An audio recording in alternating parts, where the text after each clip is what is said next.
let's just take a quick second to reflect back on John Gruden's time with the Raiders. Something we were talking about earlier. This man missed on a lot of draft picks. Wow.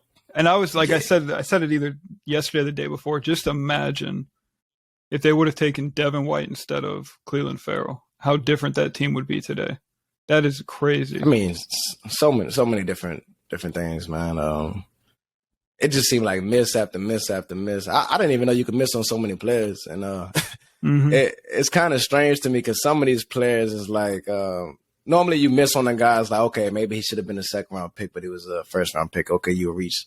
Some of these guys like about to be out of the league, man, and it's like Jesus, like you know what I mean. It's bad, you know what I mean. Like you see the Leatherwood today. He was like one of the last ones.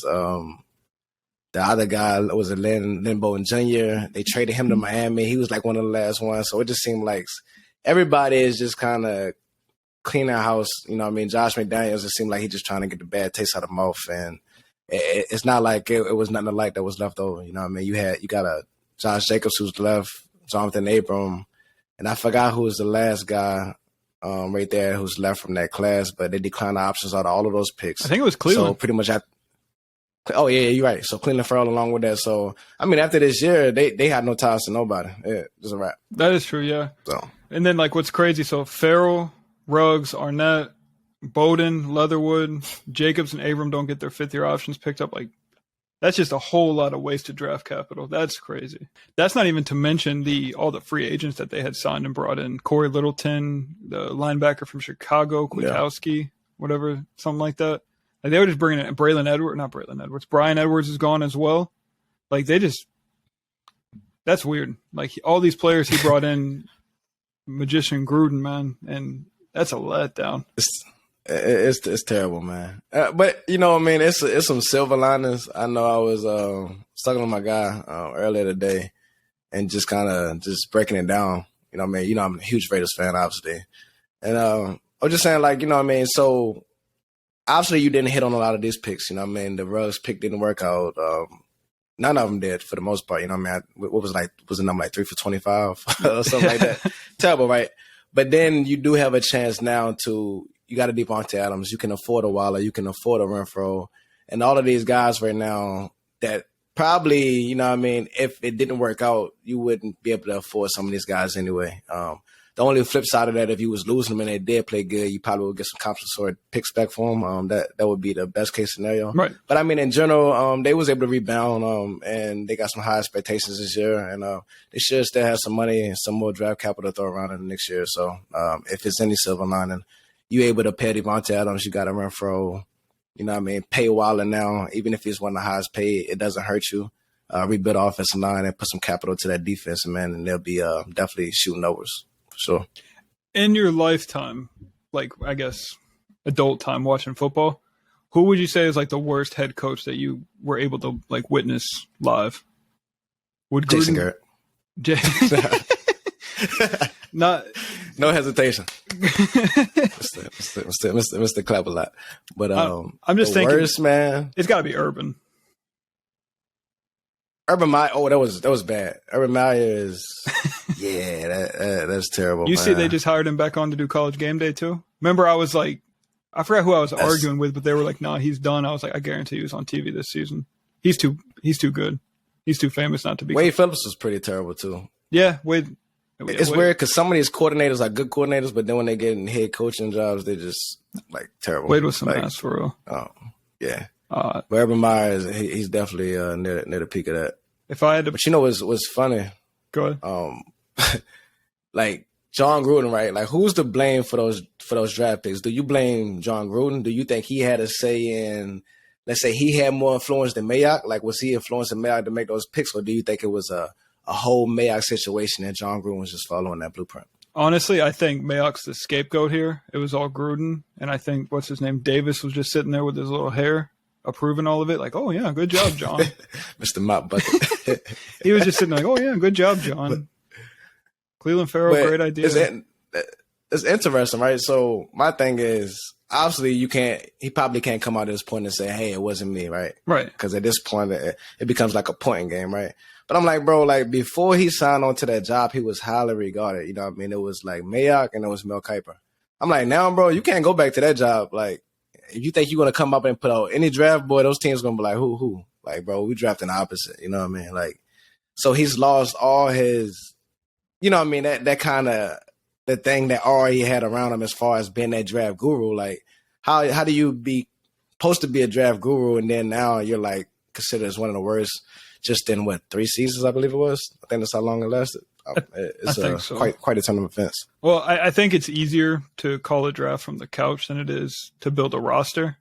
Like, it's easy to say, like, oh, I would have done this with pick 10, but if you're not in the room and you don't know the players, like, it's different. So I just think he couldn't build a winning team, honestly, which is not crazy. A lot of GMs get fired for that, but that was pretty terrible. It's some picks you don't make. Like, you don't take a Cleveland for all that high. Even Arnett, when they drafted him, like, it was like a lot of cornerbacks, you know what I mean? Guys out there is like, should he really be going here? Alex Leatherwood, I know he was like universally known as like a borderline second, close to a 3rd round pick. So as guys, it almost seemed, it's always the teams that feel like, you know what I mean, I'm trying to outsmart somebody. I mean, if you like your guy, go get your guy, but it seemed like it was a little, you know what I mean, over the hill over there. And I think too, like, unfortunately for Cleveland, Farrell, a lot of expectations were put on him that he didn't put on himself. And I feel like that's pretty unfortunate for him, but obviously he's not going to live up to that number 4 overall pick status. But if they would have taken him like in the 2nd round, it would have been no big thing. Right. That's kind of the point I'm making. So it's like they put this unwarranted pressure on these guys. When is it they thought they drafted? Is it they thought they was drafted where it was? No. Right. But like you said, if there was a 2nd round, 3rd round pick, you know what I mean? Like, will we still consider it a bust? You know what I mean? They may be just serviceable players, and they may just be fine with that. So, but then it's so crazy too, because if they would have hit on these picks, like let's say they would have hit on Farrell, Ruggs was a hit, but the like if they would have hit on Farrell, Leatherwood, and say Arnett, then we would be praising them and saying like how genius they are. You know what I mean? So it's kind of, it goes both ways. Yeah, exactly. Like, you got to judge both sides of it. Like Pete Carroll in the Super Bowl throwing the ball instead of running with Marshawn, like. If they catch that touchdown pass, that's the greatest play ever. You know what I mean? So it kind of goes both ways. Yeah. And then just to see the Leatherwood cut, it kind of just made me think about something, right? And I think about from our team aspect as far as the Cowboys and different things like that, players that we've taken chances on after the fact, they're still in and working out. So like when you draft a guy high, right? And we talk about like positions, you know what I mean? It may be a buzz for where they went or for your team. Now, we throw around the word bust a lot. So when they go to a new situation, and let's say a Javon Curse, you know what I mean, or guys that they get a change of scenery and they show up, is you still considered a bust, or are you just a bust for that team?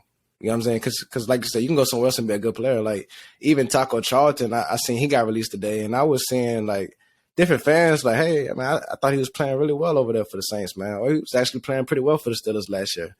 But universally, as Cowboy fans, we call him he's a down bust, like flat out. You know what I mean? So, like, how do you feel about that in general? Like, are you a bust? Like, if you bust initially with that team, and you going to have a good career, or it's like, you know what I mean? Like, if it don't work out in general and you don't live up to what you were supposed to be, you automatically a bust. No, I think one man's trash is another man's treasure in this situation. Like, I think James Washington can put together a little career here in Dallas once he gets on the field. But you got guys like N'Keal Harry, like, what is it, Eberflus or whatever in Chicago. He might have loved N'Keal coming out, but he just went to a terrible situation. So there is a chance he revives his career in Chicago once he's healthy. Right. Same thing with like Preston Williams. We remember seeing him splash his rookie year, but then his health has been an issue. I think a lot of these young guys that didn't make it through their first contract or their first contract came up are going to find homes around the league, definitely, because other teams probably really liked them coming out. And they're probably better scheme fits over there. And if it's one benefit that I do like, and I want to just get that to us, you know what I mean, Dallas, but for the teams that actually want to take the time to develop these players, like you have certain teams that just for whatever reason, maybe they're already deep in a position, they don't have the time for a young guy, or they don't have the perfect system for them, or the certain coach that want to deal with a certain player.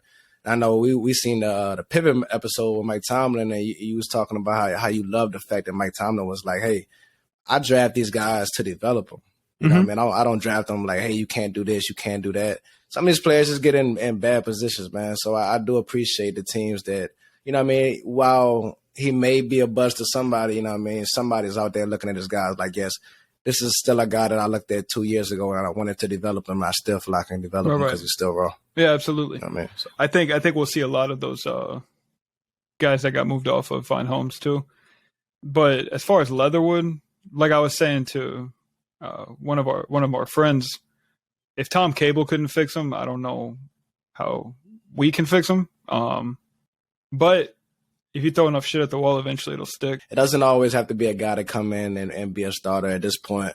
That's what this 53-man roster that you see all these teams cut down today is about. These guys going to fill up, you know what I mean, fill out your roster. So, like we always say, one man down, next man up. And most of these guys that you see on the bubble, they still will be able to contribute somewhere. Like I know last year, off the top of my head, what was the guy that went over to Green Bay, the cornerback who was Russell trash? Douglas. I believe it was for the Raiders. Exactly. You know what I mean? The Raiders let him go. Like, you know what I mean? Oh, he's getting cut. And then he comes over there and he balls out, man. And it's the same year. Like, what changed? What didn't that team see versus what this team see? You know what I mean? For a player to come over and make that transition. And it's not even like Jair. It was Russell Douglas, by the way. But it's not even like Jair was out there to help him out. You know what I mean? Like, he was kind of out there alone in no man's land. But this is the Schilling Stunna podcast. You got any final words? Yeah, man. Appreciate y'all for tuning in, and just continue to just keep hitting that like button, man. Dropping them comments, engaging with us, man. We appreciate all y'all, and we'll be back next week. The week after that, the season going to start, man. We're coming back, and we're gonna be better than ever, man. So, like I said, man, appreciate y'all. Stay tuned for sure. Peace.